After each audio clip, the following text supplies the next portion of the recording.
Broadcasting live from the True Crime Today studios to the world. This is Murder in the Morning with Tony Bruschi and Stacey Cole. From the Hit Killers Podcast, Murder in the Morning. Seems everybody today is challenging DNA evidence. Nobody wants their DNA on the crime scene. It really kind of sucks when it's there, especially if you're accused of murdering 7 women, like Rex Heuermann is. The alleged Gilgo Beach serial killer, challenging key DNA evidence ahead of his trial. His defense team is urging the judge to exclude nuclear DNA results derived from hairs found at 6 crime scenes, arguing the scientific methods are unreliable. Again, it's just like, let's throw words out that sound like it's horrible, and maybe people will believe it, because people do. The case, which has captured national attention, hinges on evidence gathered by the Suffolk County District Attorney's Office and the Gilgo Beach Task Force, led by District Attorney Ray Tierney. Heuermann, an architect, husband, and father of 2 from Massapequa Park, denies involvement in the killings, despite his hairs, his wife's hairs, his daughter's hairs being on the bodies. Tierney and the same burlap sacks that were found in his garage. I hate when that happens, Tony. Seriously. Why are you guys looking at me? This shouldn't be admissible. Tierney addressed the defense's motion, saying, "We're not going to engage in what ifs. Obviously, that's among many other key components of our case, so we're prepared to defend it." Heuermann's attorney filed a motion in Central Islip County this week, asserting that the DNA technique employed by Astrea Forensics, a California-based lab, lacks widespread acceptance in the scientific community. This motion initiates pretrial hearings to determine whether the evidence will be admissible at trial.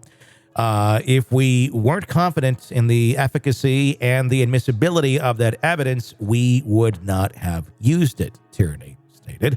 Prosecutors believe the DNA evidence ties Heuermann to the alleged crimes. Successfully excluding the evidence could weaken the prosecution's case.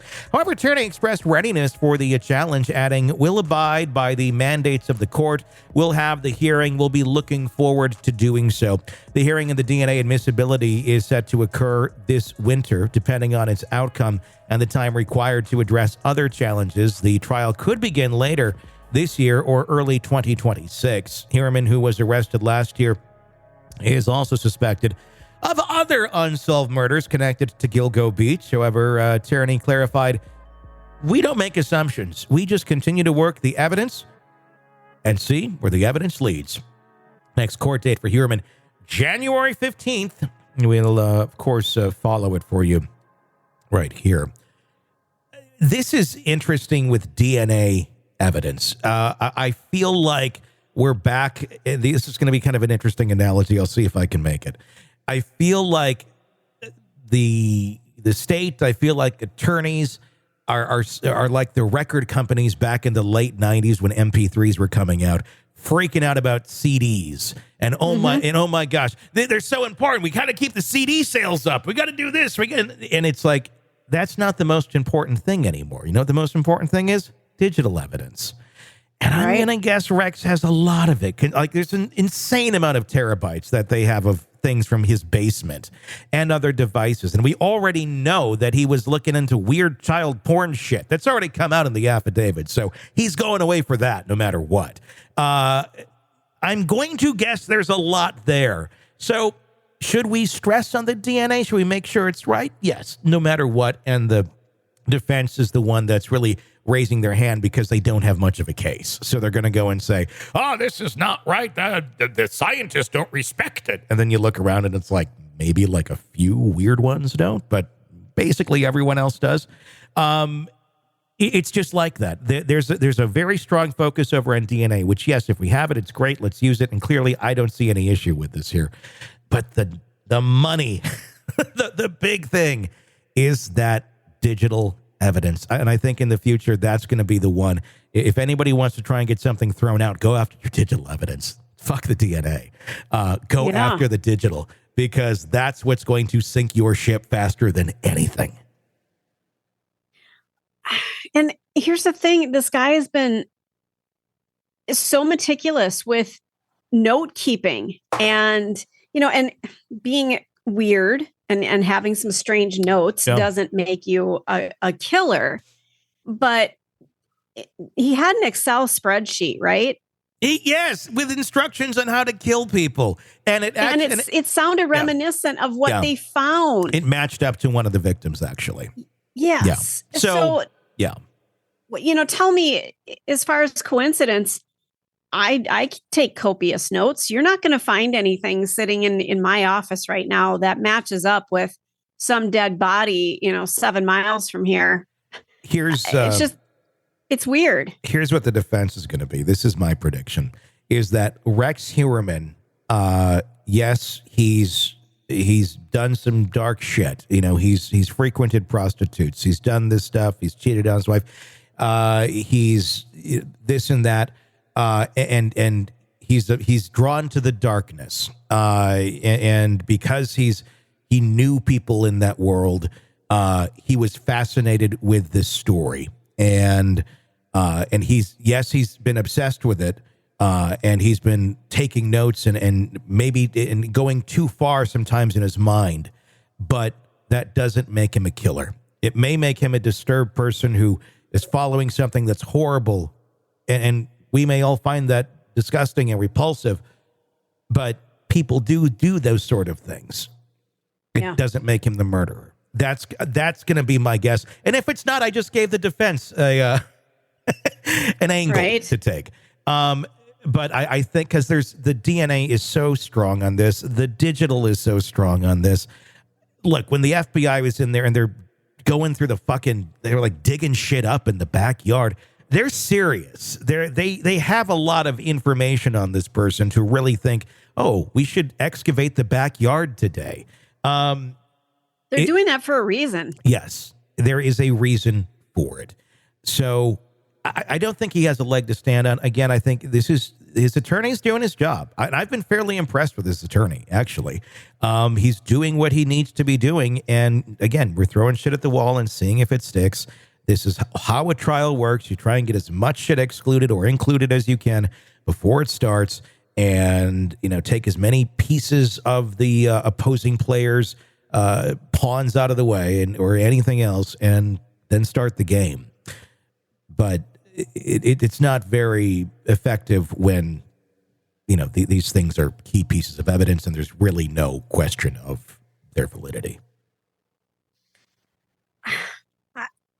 And it's up to the court to decide that. It's not, that's the nice part. It's not, it can be good and it can be bad. If you have a corrupt judge or something that's saying, well, we shouldn't include that or do that, that's what you had with Delphi.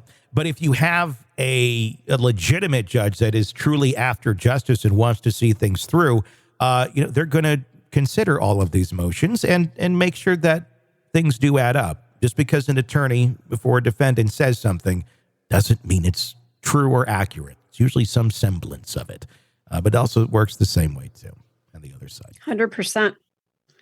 There's so much against him right now that just screams that he is the Long Island serial killer. Yeah. Allegedly. Yeah. I still have my questions about what Asa knew and when she knew it. I'm interested to see that documentary when it comes out with G Unit Productions. We don't know where it's going to go. Yeah, we haven't heard much about it, have we? Not in a while. And I think the house is up for sale right now. And they moved or they're planning to move.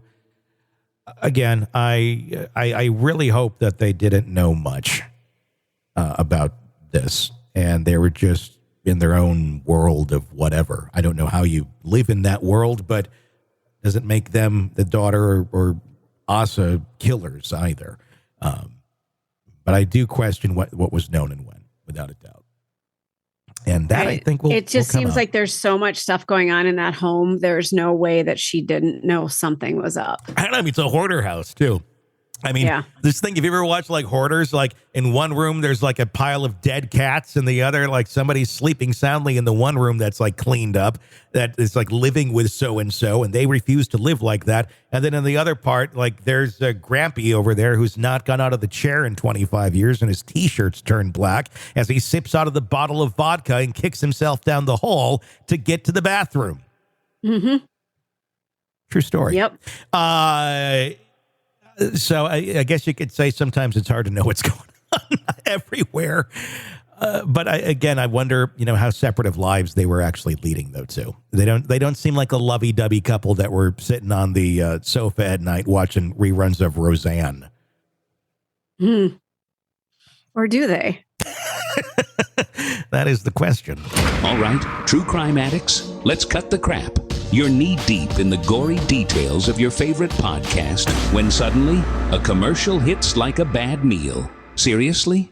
You deserve better. Upgrade to True Crime Today Premium Plus on Apple Podcasts, where you can binge without those annoying ads. Plus, get extended interviews that go deeper into the darkness and early access to episodes so you can be the first to know. It's like trading up from fast food to fine dining, but with more blood. So, go ahead, search for True Crime Today Premium Plus on Apple Podcasts, subscribe, and feast on the good stuff.